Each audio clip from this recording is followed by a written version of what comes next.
Film की शुरुआत Henry से होती है, एक साधारण सी जिंदगी जीने वाले आदमी से। उसका दिनचर्या एक जैसी है, रोज की नौकरी, घर लौटना, वही रोज का रूटीन। अक्सर उसकी पत्नी भी शिकायत करती रहती, तुम्हारी जिंदगी में कुछ मजा ही नहीं है। यही आम सी नाराजगी चली आ रही थी जब एक दिन अचानक दरवाजे पर दस्तक होती है। हैरी यानी हेनरी दरवाजा खोलता है और देखता है कि उसका पुराना दोस्त आईडी आया है। आईडी के साथ एक और दोस्त भी था जो बेहद बीमार और थका हुआ लग रहा था। हेनरी की पत्नी ने उनका स्वागत किया, दोनों को घर में बुलाकर दवा दी और उनकी देखभाल की। आईडी कुछ परेशान दिख रहा था। वो हेनरी से कहता है कि आज हमारा फुटबॉल मैच था और अब समझ नहीं आ रहा कि हम कैसे खेलेंगे। आईडी थके हारे हेनरी पर अपनी टीम का भरोसा जताता है और हेनरी को भी अपनी टीम में शामिल करवा लेता है और फिर वे सब निकल पड़ते हैं।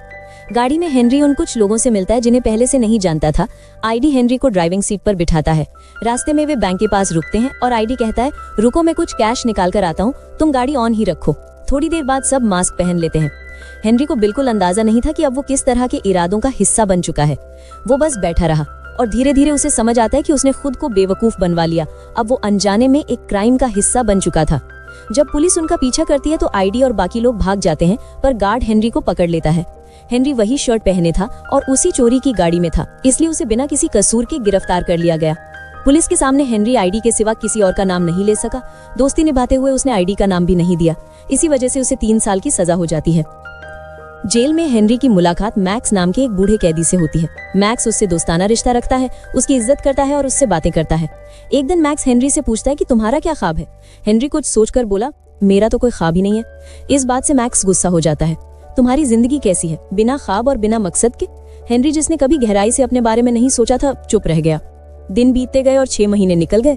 एक दिन हेनरी की पत्नी मिलने आती और बताती है कि अब उसे कोई और पसंद आ गया है। हेनरी ने बिना कोई ड्रामा किए शांत होकर कहा कि अगर वो चाहती है तो वो शादी कर सकती है। उसकी खुशी उसकी प्राथमिकता थी। हेनरी ने बाहर जाकर किसी का दिल नहीं दुखाया और अपनी पत्नी को आजाद कर दिया।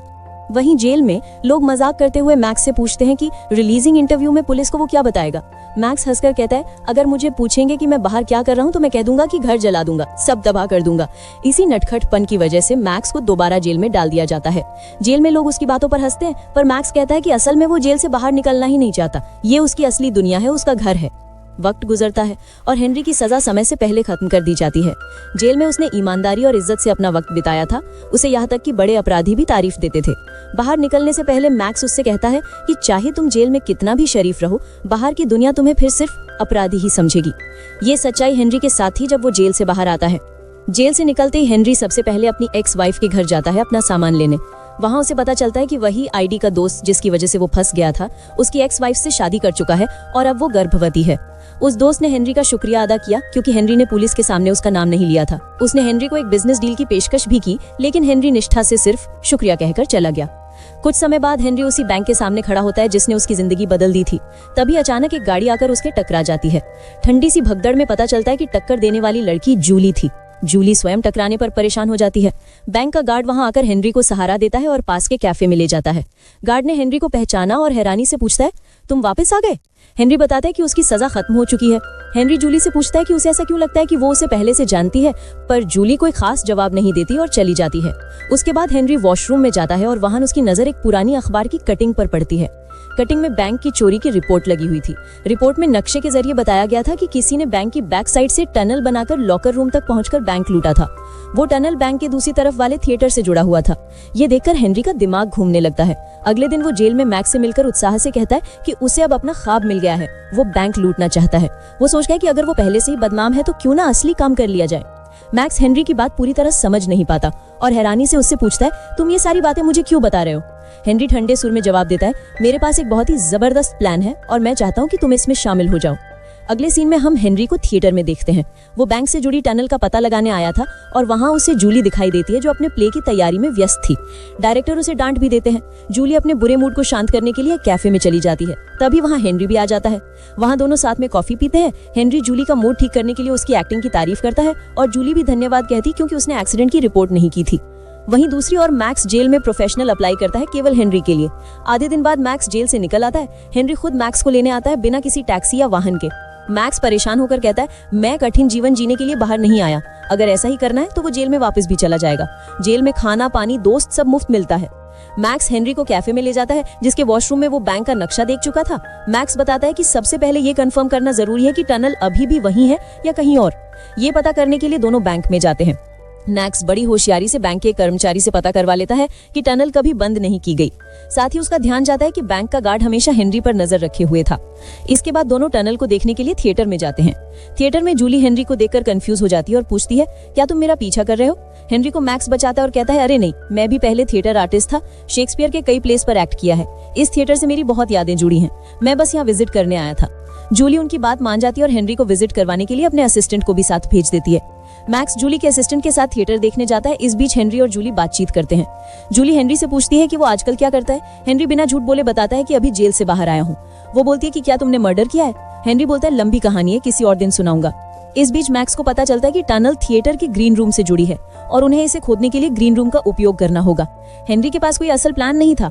मैक्स ये सोचकर हेनरी के प्लान पर काम कर रहा था, लेकिन हेनरी का ध्यान उसकी बातों पर नहीं था क्योंकि वो आज जूली के साथ डिनर पर जा रहा था। डिनर करते हुए जूली बताती है कि वो एक बहुत बड़ी एक्ट्रेस बनना चाहती है। जब हेनरी से उसका ख्वाब पूछा जाता है तो वो साफ कह देता है कि उसका ख्वाब बैंक लूटने का है। जूली ये सुनकर शॉक हो जाती है और पूछती है, ऐसा क्यों? हेनरी पूरी कहानी बताता है कि कैसे मासूम होकर वो जेल में गया, अपने दोस्तों की सजा भुगती और अब वो बैंक रॉबर के नाम से मशहूर हो गया, तो उसने सोचा कि क्यों ना एक बार सच में बैंक क्राइम किया जाए। जूली हेनरी के इरादों और पर्सनालिटी दोनों से शॉक हो जाती है। एक तरफ उसके खतरनाक इरादे हैं और दूसरी तरफ उसकी सॉफ्ट पर्सनालिटी इतनी ईमानदार है कि जूली को वो पूरा सच बता देता है। जूली को उसकी ईमानदारी बहुत पसंद आती है। वो रात साथ बिताते हैं और सुबह होते ही हेनरी जूली को लेकर मैक्स के घर आता है। मैक्स वॉशरूम से निकलते हुए प्लान समझाने लगता है कि बैंक में कैसे घुसेंगे। बाहर आते ही हेनरी जूली को देखकर शॉक हो जाता है। हेनरी बोलता है कि बता दो, सारी बातें इसे पहले से ही पता है। मैक्स गुस्से में है कि हेनरी ने इतनी सीक्रेट बात किसी और को बता दी थी। जूली कहती है कि टनल के करीब रहने के लिए थिएटर में रोज आना जरूरी है। मैक्स कहता है कि हमें वही कमरा चाहिए जो प्ले के हीरो का ग्रीन रूम है। इसलिए मैक्स एक प्लान बनाता है। अगले दिन हेनरी और मैक्स थिएटर में जाते हैं। पहले से ही लोगों को परेशानी थी क्योंकि प्ले का हीरो भाग चुका था। मैक्स हेनरी को एक्टिंग करने के लिए कहता है। उसे एक्टिंग नहीं आती थी, लेकिन मैक्स के प्रेशर में उसने एक्टिंग की और वे उसे नए हीरो के रूप में रख लेते हैं। बाद में पता चलता है कि असल में ये सारा प्लान मैक्स ने ही बनाया था और उसने हीरो को कहीं और से ऑफर दिलवाकर यहाँ से भगा दिया था। जूली को ये जानकर गुस्सा आता है। हालांकि उन्हें ग्रीन रूम तक एक्सेस मिल चुका था, लेकिन जल्दी पता चलता है कि टनल को अकेले खोदना हेनरी और मैक्स के बस की बात नहीं थी। इसलिए वे हेनरी की एक्स वाइफ के पति से मिलते हैं जो पहले आईडी के साथ रॉबरी में शामिल था। वो कहता है, इतना झंझट क्यों करना, गन लेकर जाओ और रॉबरी कर लो। इस पर हेनरी गुस्से से जवाब देता है, मैं तुम्हारी तरह बेवकूफ नहीं हूँ। इसके बावजूद सभी बैंक लूटने के प्लान पर काम करते रहते हैं। इसी बीच हेनरी एक्टिंग में भी दिलचस्पी लेने लगता है। ये सिर्फ पैसों या थिएटर की वजह से नहीं, बल्कि अपनी जिंदगी को बदलने के लिए था। जूली के साथ रहकर और मंच पर खड़े होकर वो पहली बार अपने भीतर एक नई खुशी महसूस करता है। एक रात जब हेनरी, मैक्स और जूली खुदाई कर रहे होते हैं और लगभग बाहर निकलने ही वाले होते हैं, तभी पीछे से बैंक का गार्ड उन्हें पकड़ लेता है। गार्ड उन्हें रोकता है और खुद गाड़ी में बैठ जाता है। वो हेनरी को ध्यान से देखता है और कहता है, मुझे याद है, तुम उन्हीं लुटेरों के साथ थे जब बैंक लूटा गया था। इस बार कुछ उल्टा नहीं होने दूंगा। सभी घबरा जाते हैं और उससे पूछते हैं कि वो आखिर चाहता क्या है। गार्ड उन्हें आदेश देता है कि गाड़ी चलते रहो। वे एक सुनसान जगह पहुंचते हैं और तभी गार्ड सच बताता है, मैं तुम्हारे साथ बैंक लूटना चाहता हूँ। उसकी बात सुनकर सब हैरान हो जाते हैं और जूली पूछती है, ऐसा क्यों? गार्ड गहरी सांस लेकर बताता है कि उसने इस बैंक में 30 साल सेवा की है। उसकी पत्नी गंभीर रूप से बीमार हो गई थी और जब उसने बैंक से मदद मांगी तो उन्होंने उसकी मदद करने से साफ इनकार कर दिया। उसे इंश्योरेंस के पैसे भी नहीं दिए गए और उसी कारण उसकी पत्नी की मौत हो गई। अब वो रिटायरमेंट के करीब है और बैंक से अपना बदला लेना चाहता है। गार्ड न केवल उनके प्लान में शामिल हो जाता है, बल्कि उसे और भी मजबूत बना देता है। वो उन्हें बताता है कि किस दिन बैंक में सबसे ज्यादा कैश आएगा। उसने ये भी बताया कि बैंक में करीब 100 करोड़ डॉलर का कैश रखा जाता है। उसकी ये बात सुनकर सबके भीतर जोश भर जाता है। हेनरी कहता है कि अगर गार्ड साथ है तो उनके पास सही टाइमिंग और सही मौका दोनों है। गार्ड ये भरोसा दिलाता है कि वो बैंक के अंदर से कैमरे बंद कर देगा ताकि कोई पकड़ा न जाए। अगले दिन सीन थिएटर में शिफ्ट होता है। जूली अपनी परफॉर्मेंस की रिहर्सल कर रही थी, लेकिन डायरेक्टर आज भी उसे संतुष्ट नहीं था। वो जूली से कहता है कि तुम ये प्यार वाला अभिनय कभी ठीक से नहीं कर पाओगी, क्योंकि तुमने कभी किसी से सच्चा प्यार ही नहीं किया। अगर तुम्हारा दिल टूटा होता तो तुम्हारे अंदर वो दर्द, वो इमोशन आता जिसकी जरूरत एक एक्ट्रेस को होती है। जब तक तुम्हारा दिल नहीं टूटेगा तुम कभी अच्छी एक्ट्रेस नहीं बन सकती। जूली अपने कमरे में जाकर रोने लगती है। हेनरी उसके पास आता है और पूछता है कि क्या हुआ। जूली कहती है कि वो मानती है कि उसने कभी किसी से प्यार नहीं किया, लेकिन वो एक अच्छी एक्ट्रेस बनना चाहती है और उसके लिए मेहनत भी कर रही है। हेनरी उसके करीब जाकर धीरे से कहता है, तुम्हें शायद अभी नहीं पता कि प्यार क्या होता है, लेकिन जिस दिन ये एहसास खुद तुम्हें हो जाएगा उसी दिन तुम एक बेहतरीन एक्ट्रेस बन जाओगी। रात का समय आता है और सीन मैक्स के घर शिफ्ट होता है। यहाँ तीनों बैठकर बैंक लूटने का फाइनल प्लान डिस्कस कर रहे होते हैं। सारी तैयारी लगभग पूरी हो चुकी थी और वो दिन भी करीब आ चुका था जिस दिन उन्होंने बैंक लूटने का फैसला किया था। तभी अचानक दरवाजा खटखटाता है और अंदर आता है आईडी, वही जिसने मूवी की शुरुआत में हेनरी को फंसाया था। इस बार वो बॉसी एटीट्यूड में कहता है, मुझे तुम्हारा पूरा प्लान पता है और अब मैं इसका हिस्सा हूँ। मैक्स तुरंत गुस्से से खड़ा होता है और कहता है, अरे बेवकूफ। आईडी चीखते हुए जवाब देता है, आवाज नीचे रखो, मैंने कहा ना कि अब मैं इस प्लान का हिस्सा हूँ और मुझे सब पता है। ये सुनकर मैक्स उसे जोरदार थप्पड़ मार देता है। इससे पहले कि लड़ाई और बढ़ती, हेनरी बीच में आकर दोनों को रोक देता है। कुछ दिन बाद जब वे थिएटर पहुंचते हैं तो उन्हें एहसास होता है कि जिस प्ले की रिहर्सल वे कर रहे थे उसी दिन असली शो भी है और वही दिन बैंक लूटने का था। इस बीच टनल के अंदर से मिट्टी निकलती जा रही थी। हेनरी का दिल डगमगाने लगता है। वो मैक्स से कहता है कि उसे नहीं लगता कि वो ये सब कर पाएगा क्योंकि अब वो सच में जूली से प्यार करने लगा है और उसे छोड़कर कहीं नहीं जाना चाहता। ये सुनकर मैक्स और ज्यादा गुस्से में आता है। वो हेनरी को झंझोड़ते हुए कहता है, अपनी इसी बकवास के लिए तुमने मुझे जेल से बाहर निकलवाया था। हेनरी कहता है कि उसकी जिंदगी तो जेल में भी ठीक चल रही थी, उसने अपनी आधी जिंदगी वहां ही गुजारी है और अब जब वो सच में क्राइम करने जा रहा है तो मैक्स उसे रोक रहा है। हेनरी जान चुका था कि उसने जितने लोगों को इस प्लान में शामिल कर लिया है, अब वो पीछे नहीं हट सकता।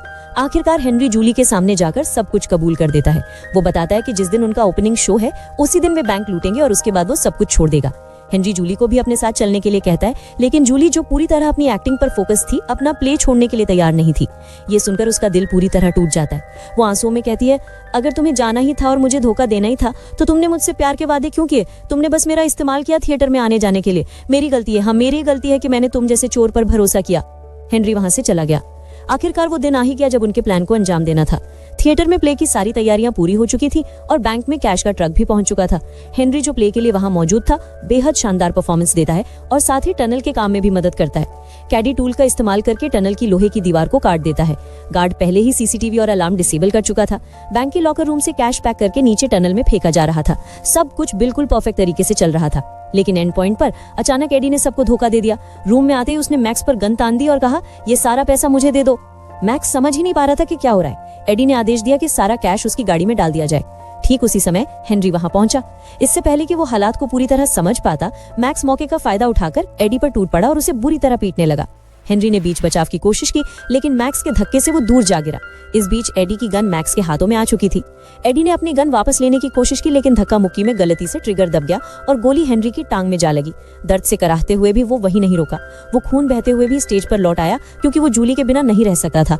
जूली उसे देखकर घबरा गई और बोली, तुम्हारा खून निकल रहा है। हेनरी मुस्कुराकर बोला, इसे छोड़ो, बस मेरी बात सुनो।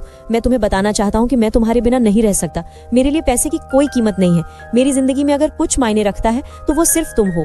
जूली हैरान थी क्योंकि वो जानती थी कि ये सब प्ले का हिस्सा नहीं बल्कि असलियत थी।